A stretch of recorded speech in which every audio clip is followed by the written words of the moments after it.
Do you think this has nothing to do with you? Unfortunately, this man thought the same thing.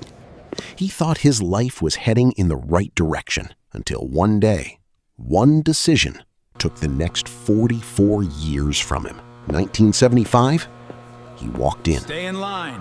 2019, he walked out. And when he finally walked out, the world no longer recognized him. And worse, the world no longer had a place for him. 44 years imprisoned. But society was his next cell. His name is Otis Johnson. He entered prison at 25 in 1975. He came out at 69 in 2019, older than most people's fathers, carrying nothing but the clothes on his back and a world inside his head that no longer matched the one outside the gate. The first prison had walls, guards, bars, a schedule that told him when to sleep, when to eat, when to breathe. The second prison had none of that.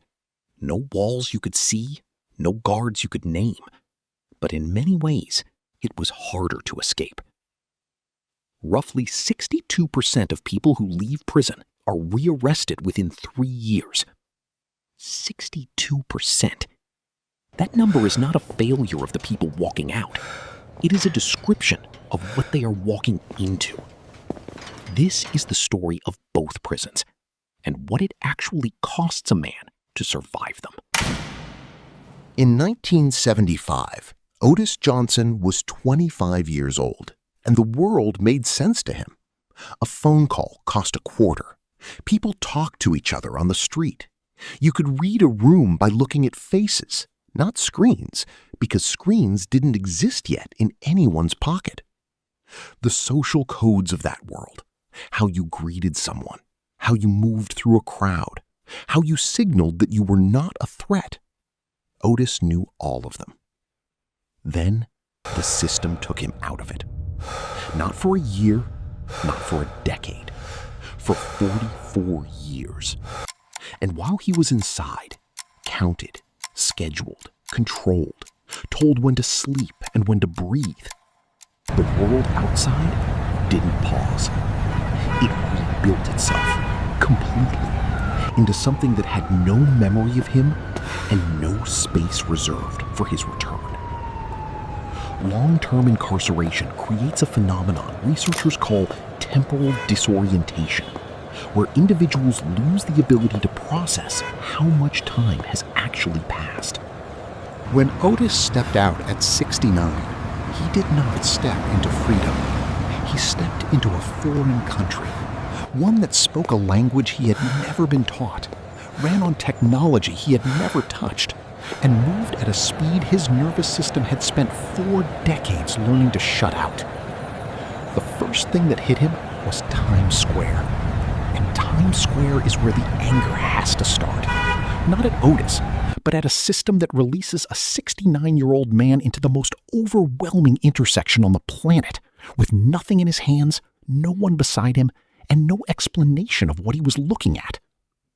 Everywhere he turned, people were talking to themselves, hundreds of them, walking, not watching where they were going.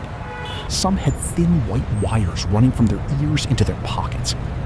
His mind reached for the only framework it had, because when your entire knowledge of the world was frozen in 1975, the only people who wore wires in their ears were federal agents, CIA, law enforcement running surveillance. He genuinely believed, standing at Times Square, that everyone around him had been recruited. That is not a punchline.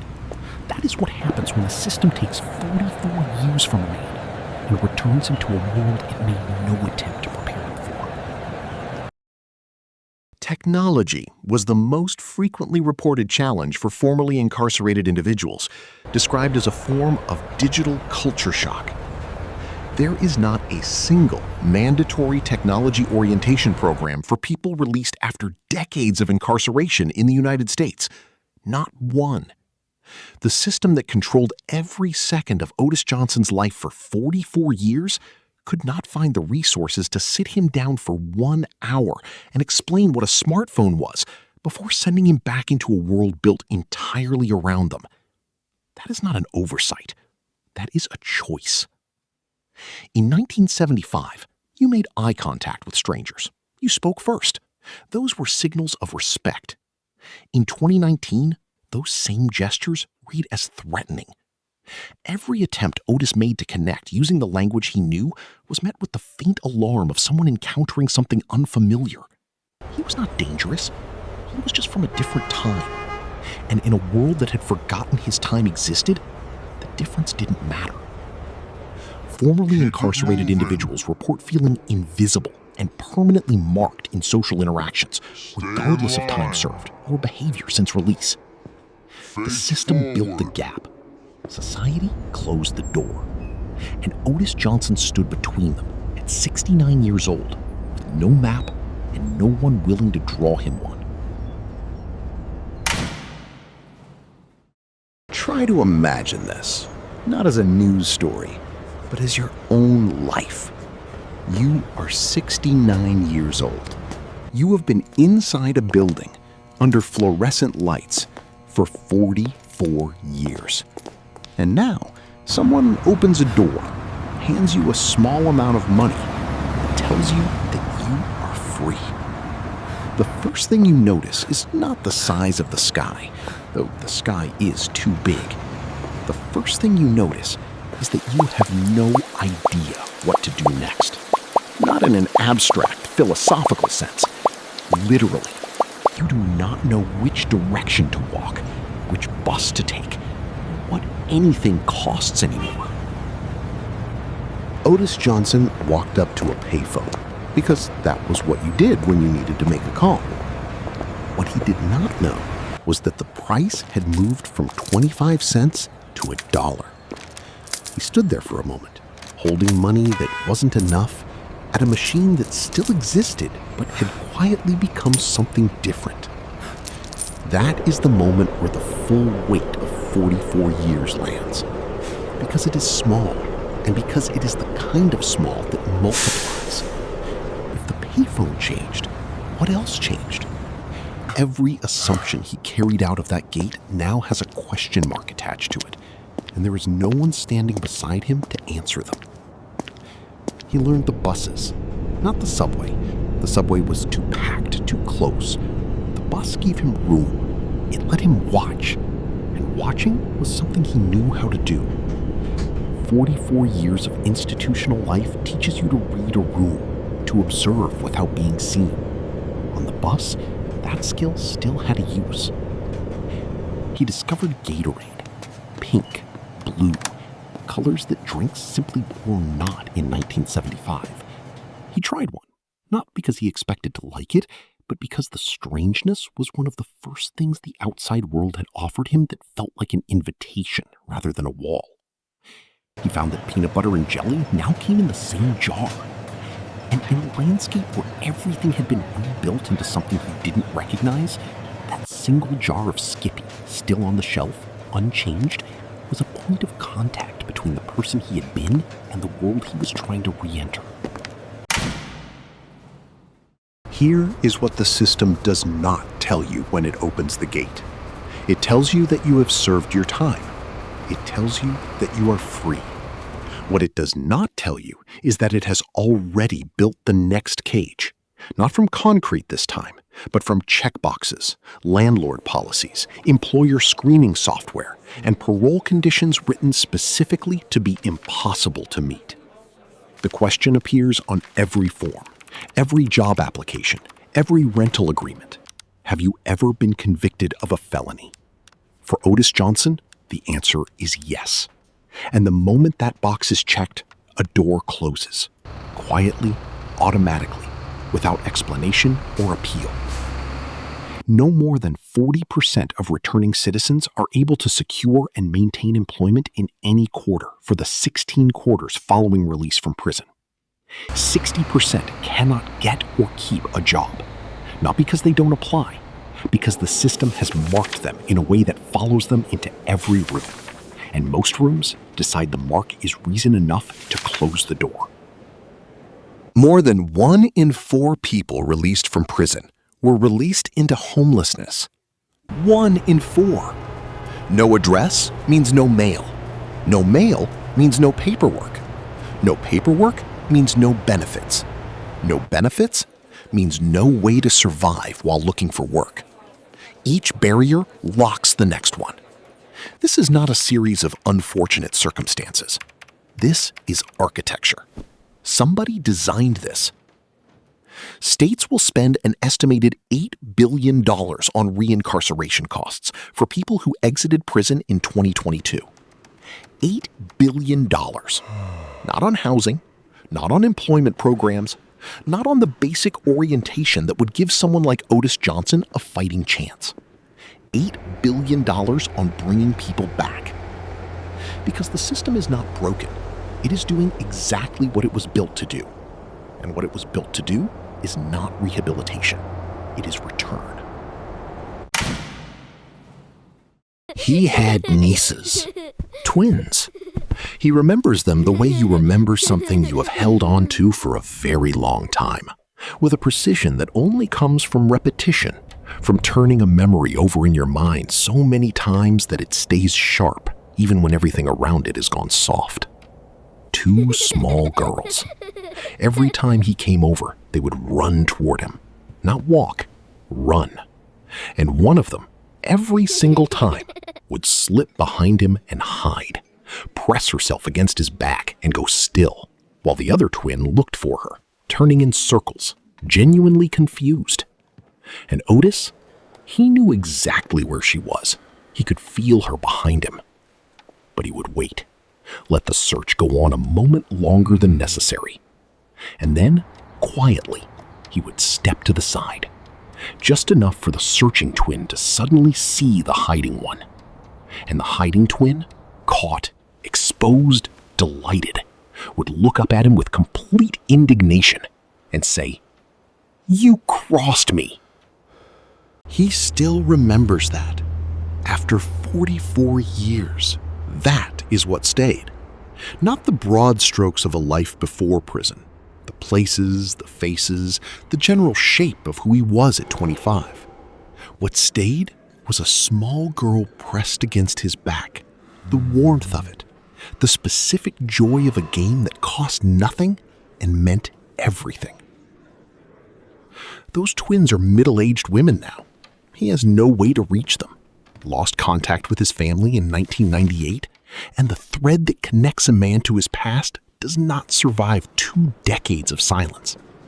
They may not know he is out. They may not know he carries that memory with the same precision he carried it on the day it was made.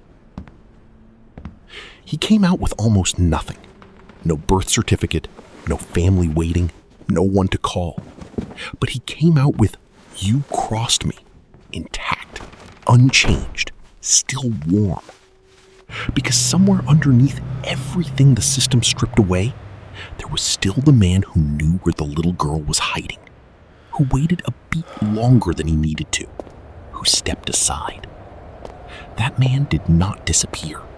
He just had nowhere to go for 44 years. At 6 o'clock in the evening, when he has nothing to do and the weather permits, Otis Johnson goes to a park and meditates. He says holding on to anger stagnates your growth. He says society doesn't owe him anything. He says he tries not to go backward, only forward. And here is where the anger has to be directed. Not at Otis, but at the fact that his survival depends entirely on his willingness to forgive a system that has given him no reason to. Not a support system, not a government program, not a community that said, "We know you lost 44 years and we are going to help you recover them." His own decision, made privately, daily, to let it go. Roughly 62% of people who leave prison are rearrested within 3 years. 43% are rearrested within the first year alone. The people who don't make it, the 62% who come back, they are not weaker than Otis Johnson. They are people who ran out of ways to survive a system designed to send them back before they found whatever Otis found on that park bench. The margin between the people who make it and the people who don't is not character. It is circumstance. Otis Johnson survived both prisons. But survival here is not a triumph. It is a man sitting on a bench alone at 69, letting go of anger that was entirely justified, because it is the only tool the system left him with. That is not a success story.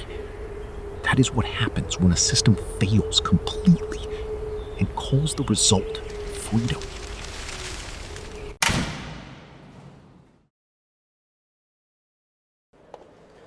Otis Johnson is not a symbol. He is a specific man with a specific memory of 2 girls and a game, and one of them pressing herself against his back and calling him a traitor when he gave her up. He is real. He is out there right now, preferring the bus because it gives him room to watch people live. But his specificity points at something vast. Every year, hundreds of thousands of people walk out of the American prison system into the second one, the one with no walls, no release date, and no one waiting to explain the rules. In 2023, approximately 450,000 people were released from federal and state prisons. By current odds, 280,000 of them will be rearrested before the end of 2026. 280,000 people back inside. Not because they are beyond saving, because the saving was never attempted. The second prison was waiting, fully constructed, before the gate to the first one ever opened. The path in is short. One decision, one moment, one day that goes wrong. The path out is longer than anyone imagines.